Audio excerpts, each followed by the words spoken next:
Good morning.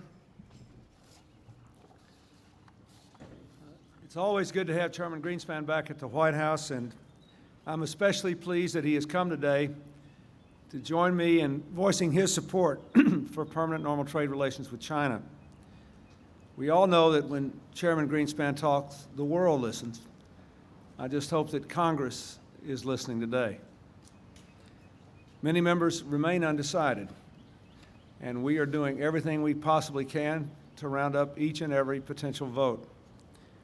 I'm encouraged by the vote in the committees in both houses, including both Republican and Democratic members, to overwhelmingly approve extending permanent normal trade relations with China. This legislation now goes before the full Congress. All the former presidents support it, along with former secretaries of state, defense, trade, transportation, national security advisors, chairs of the Joint Chiefs of Staff, religious leaders, many of the courageous people in China fighting for human rights and the rule of law. Momentum is building, but we've still got a challenging fight. I thank Chairman Greenspan for coming here today, and I'd like for him to say whatever is on his mind about this issue. Mr. Chairman. Well, thank you very much, Mr. President. The outcome of the debate on permanent normal trade relations with China will have profound implications for the free world's trading system and the long-term growth potential of the American economy. Jim Leach, the chairman of the House Banking Committee a couple of weeks ago, requested that I share with his committee my perspective on PNTR for China. Let me read you my response. The addition of the Chinese economy to the global marketplace will result in a more efficient worldwide allocation of resources and will raise standards of living in China and its trading partners.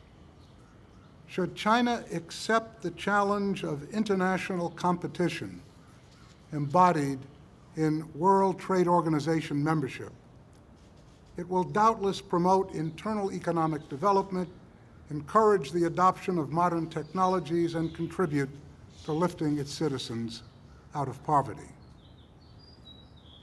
History has demonstrated that implicit in any removal of power from central planners and broadening of market mechanisms, as would occur under WTO, is a more general spread of rights to individuals.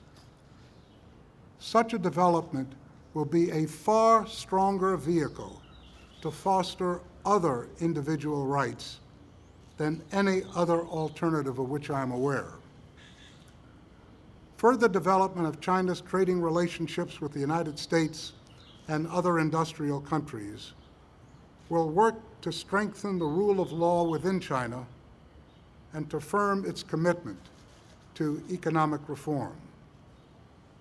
China's citizens will come to have greater choice about their lifestyles and employment, and to enjoy enhanced access to communication and information from around the globe.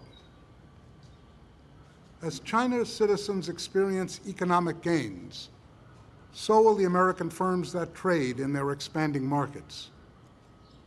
China's progress towards prosperity and accession into the WTO will create new opportunities for American businesses and farmers. China, with a population of 1.2 billion people, has an economy that, when measured, taking into account the purchasing power of alternative currencies, is larger than that of Japan and may be approaching half the size of the American economy. China's trade now accounts for 3% of world trade and should expand further in response to WTO participation. Our markets are already generally open to China, and that will not be altered by PNTR. Passage of PNTR, however, will facilitate a further opening of China's markets to U.S. producers. Accordingly, I believe extending PNTR to China and full participation by China in the WTO is in the interests of the United States. Thank you, Mr. President, for having me here today to express my views on so vital an issue affecting our nation's future. Thank you very much, Mr. Chairman. I would just like to say that first, I believe that Chairman Greenspan has established a pretty good record for knowing what is in America's economic interest. He has once again reiterated clearly and unambiguously that this agreement exchanges membership rights for China in the WTO for economic opportunities for America in China, for American businesses and American workers, without the tariffs and technology transfer requirements and production in China requirements and other requirements which have limited our ability to benefit from their market for too long. So economically, the case is clear and compelling. But I would also like to emphasize here the national security aspects of this and the human and political rights aspects. You've heard Chairman Greenspan address the human and political rights aspects and make the point that increasing access to a market economy increases personal freedom in other ways. I will just cite one example, which is that China has gone from 2 million to 9 million to 20 million internet users over the last 3 years. And it was exploding again this year. We do not know where it will be next year. But this is a profoundly significant thing. That's why Martin Lee came all the way from Hong Kong. That's why people who have been themselves oppressed in China have pleaded with us to support this, because they know getting into a rules-based system and promoting economic competition will both enhance the march of liberty and law and human rights.